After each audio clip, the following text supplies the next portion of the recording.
Olá pessoal, sejam muito bem-vindos a mais uma aulinha de biologia. Hoje nós vamos conversar um pouco mais sobre os equinodermos. Em relação ao habitat, esse filo vai ter uma peculiaridade, porque todos os representantes desse filo são indivíduos marinhos, ok?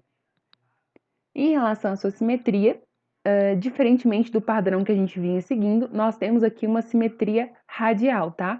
O último animal que a gente viu que possuía esse tipo de simetria foram os quinidários, que são animais muito primitivos ainda, né? De modo geral, a gente pode dizer que essa simetria é uma simetria pentarradial secundária. Pentarradial porque possui 5 eixos, né, de organização, e secundária porque na fase larval, que é a fase inicial desse indivíduo, aquela larvinha ela possui uma simetria bilateral, tá? Então, essa simetria pentarradial ela é secundária. Em relação à embriologia, nós vamos ter aqui uma novidade evolutiva. Todos esses indivíduos, então, são triblásticos, são celomados e são deuterostômios.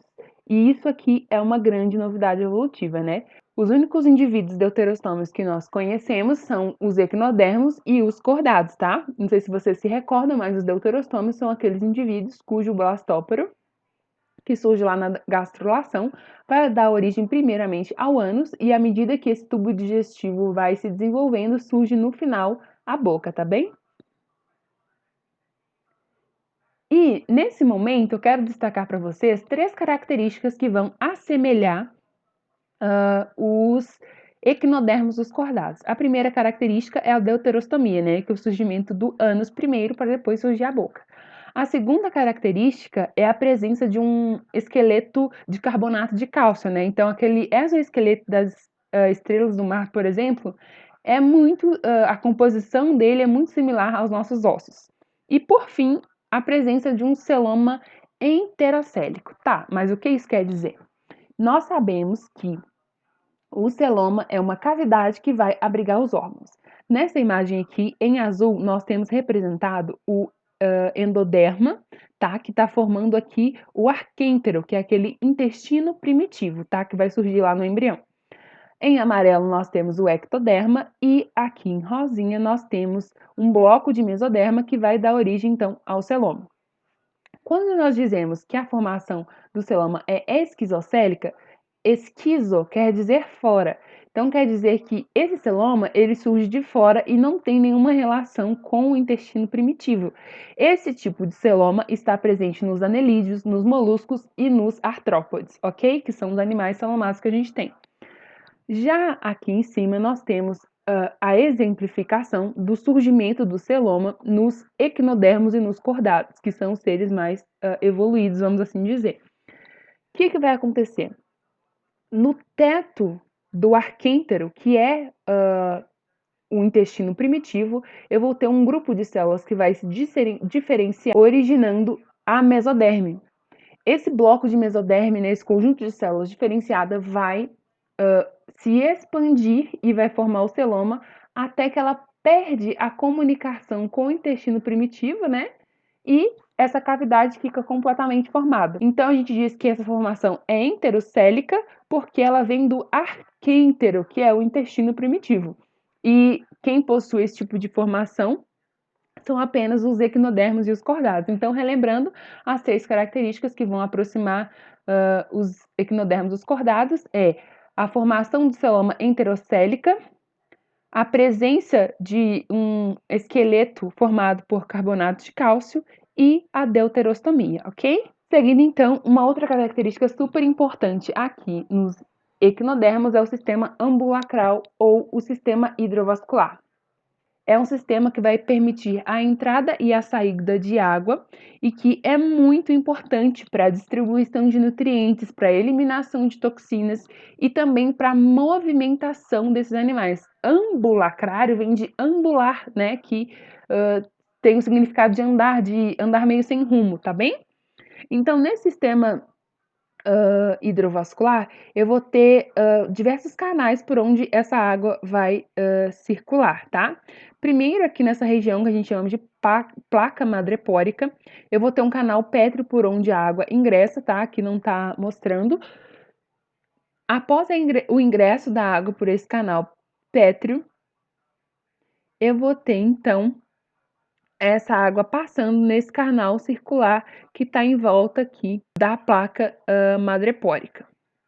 Em seguida, essa água ela se desloca para os canais radiais que estão associados a cada um desses pezinhos aqui, que é, no caso aqui a estrela tem. E depois essa água vai entrar para as ampolas que existem nesses pés ambulacrários. Essas ampolas, elas sofrem dilatações e contrações, e à medida que elas vão se dilatando e se contraindo, esse animal consegue se movimentar e esse fluxo da água acontece de forma dinâmica dentro desse indivíduo, ok? Então, aqui uma outra imagem mostrando a mesma coisa, né? Eu vou ter, então, a água entrando na placa madrepórica, passando por esse canal circular e ingressando nesses canais radiais até atingir essas ampolas, ok? Então, aqui uma outra imagem mostrando uma estrela do mar caminhando, e à medida que aquelas ampolas se dilatam e se contraem, que esses pés ambulacrários conseguem promover, então, uma movimentação desse indivíduo. Em relação à morfologia, esses animais vão possuir formas bem diversas, tá? A gente vai ver depois cada um dos filhos, mas são animais super interessantes e bastante diversos, assim. Uma outra coisa super importante em relação a esses animais é que eles vão possuir pápulas dérmicas, tá? Essas pápulas são regiões onde a derme vai ser bem delgada e ela vai ter comunicação direto com o celoma. Essas pápulas vão ser importantes porque nessa região vai ser possível ocorrer trocas gasosas e até a eliminação de algumas excretas, tá bem? Em relação ao sistema digestório, o sistema digestório desses animais é completo, tá? Eu vou ter boca e ânus. Também aqui um estômago, onde vai ocorrer a digestão desses animais. Eu tenho aqui uma outra imagem mostrando os ouriços do mar, que são animais que possuem uma boca diferenciada, né? Essa estrutura é chamada de lanterna de Aristóteles. É uma porção circular com vários dentes, com várias placas afiadas que simulam dentes. Essa estrutura recebe esse nome porque a primeira pessoa a observar essa estrutura foi Aristóteles, né? A observar e descrever essa estrutura foi o Aristóteles, e na cabeça dele ele achou que isso parecia uma lanterna, e por isso ficou esse nome, né? Lanterna de Aristóteles. Então, aqui uma imagenzinha de uma estrela do mar se alimentando, né? Mostrando que a boca está na porção inferior e o ânus fica na porção superior. Em relação ao sistema circulatório, ele é ausente. A distribuição de nutrientes se dá por aquele sistema hidrovascular que a gente viu, tá bem? Não existe também um sistema respiratório. A troca gasosa, ela ocorre tanto pelas pápulas dérmicas, que a gente já viu, e ela pode ocorrer também por difusão através da água que passa ali naqueles canais desse sistema hidrovascular.